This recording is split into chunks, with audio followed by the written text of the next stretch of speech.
Okay, finally we are going to do the assumptions for a regression. So these are the variables that we're going to run in our regression.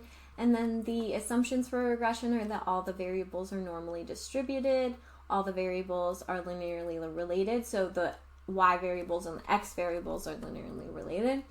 There is equality of variances, homoscedasticity between the variables, the x and the y variables, and there's little to no multicollinearity. Okay, for the variables are normally distributed. I'm going to do this a little bit different this time. Instead of running on each variable independently, which since there's 7 variables, it would be a lot, I'm going to create a new data set called regression data. And from data, I'm going to select only the variables that I'm using in this regression. And as you can see over here, now I have a data set with the same number of observations, but only 7 variables in it. Now we can describe that entire data set and look at the skewness and kurtosis. All of the skewness values are between -2 and 2, and all of the kurtosis values are between -7 and 7. So all of these variables are normal, and as you can see over here, it lets you know which ones of these are not numeric variables with a little star. We're going to go ahead and turn those 2 variables, alcohol and gender, into numeric variables so that we can run histograms on them. So here is the code to turn them into numeric variables. And then I'm going to do this function to get a histogram for each of the variables.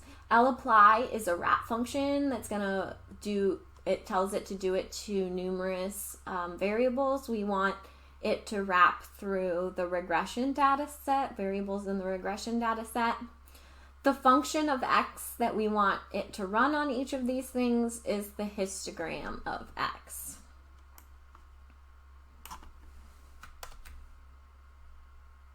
And x is just an arbitrary value. These 2 things just need to equal the same thing.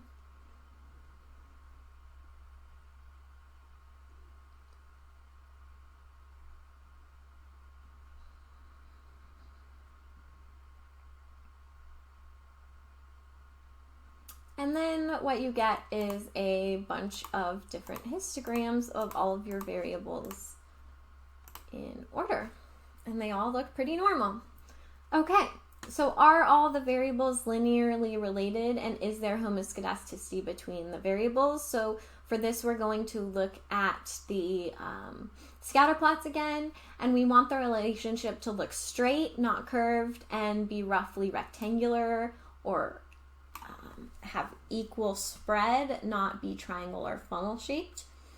So we are going to go ahead and run the pairs of these variables from the data that is regression data. And what this does is gives us this scatter plot grid. So instead of running each of them individually, you can run them all at once. And if you look at all of these, since they're 1 through 5, they have very similar distributions, but they're all fairly linearly related, and we're not seeing any triangle or funnel shapes in here. So we are good on those assumptions. Okay, and then there's this last assumption that is just special for regression, which is that there's little or no multicollinearity. So you don't want there to be too much correlation between your predictors, because what's going to happen if that's the case is that some of the predictors are going to mask the other predictors in their relationship with the dependent variable, and we don't want that to happen because it hides the underlying relationship. So to make sure that that's not going to happen, what we're going to do is we're going to run a correlation on the regression data.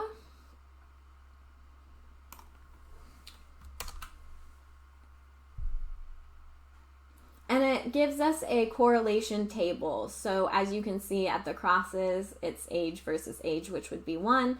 And then it has age correlated with alcohol, age correlated with gender, etc.